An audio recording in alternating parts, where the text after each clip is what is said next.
ஆத்தாளை எங்கள் அபிராமவல்லியை அண்டமெல்லாம் பூத்தாளை மாதுளம்பூ நிறத்தாளை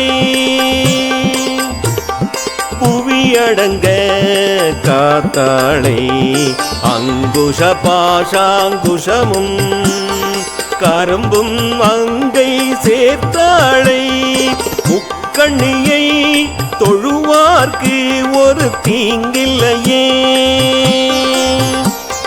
முக்கண்ணியை தொழுவார்க்கு ஒரு தீங்கில்லையே தொழுவார்க்கு ஒரு தீங்கில்லையே தொழுவார்க்கு ஒரு தீங்கில்லையே.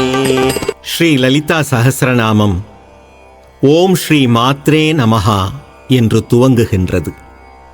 அபிராமி அந்தாதியோ ஆத்தாளை எங்கள் அபிராமவல்லியை என்று கூறி நிறைவு பெறுகின்றது.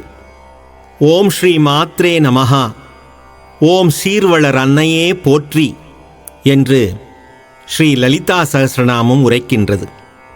ஆத்தாளை எங்கள் அபிராமவல்லியை அண்டமெல்லாம் பூத்தாளை என்று சொல்வதன் மூலமாக அபிராமபட்டன் மாபெரும் பிரம்ம ரகசியத்தை உரைக்கின்றார். இந்த பிரபஞ்சத்தையெல்லாம் படைத்தவள், அண்டமெல்லாம் பூத்தவள் யார் தெரியுமா?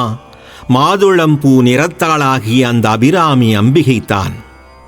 இந்த பாடலிலே அம்பிகையை ஈஸ்வரனுக்கு இணையாக சிவசக்தி சமத்துவ பாவனையோடு விளக்கி உரைக்கின்றார் அபிராமபட்டர்.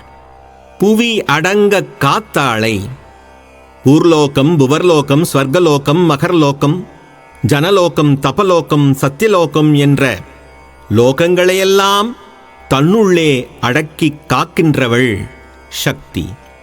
அவளது அங்க அவயங்களாக அங்குஷம், பாசம், கரும்பு, மலர்கணை ஆகியவற்றை தன் கரங்களிலே சேர்த்தாளை.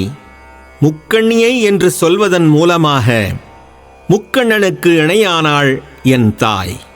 அவளைத் தொழுவார்க்கு என்றென்றும் தீங்கில்லையே என்று அறுதியிட்டு உரைத்தார் அபிராமபட்டன். முக்கண்ணியை தொழுவார்க்கு ஒரு தீங்கில்லையே.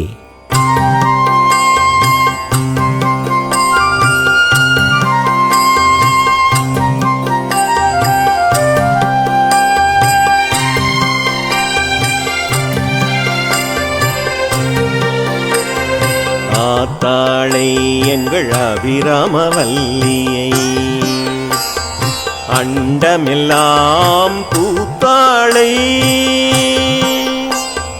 மாதுளம்பூ நிறத்தாளை புவியடங்க காத்தாளை அங்குஷ பாஷாங்குஷமும் கரும்பும் அங்கை சேர்த்தாளை முக்கண்ணியை தொழுவார்க்கு ஒரு தீங்கில்லையே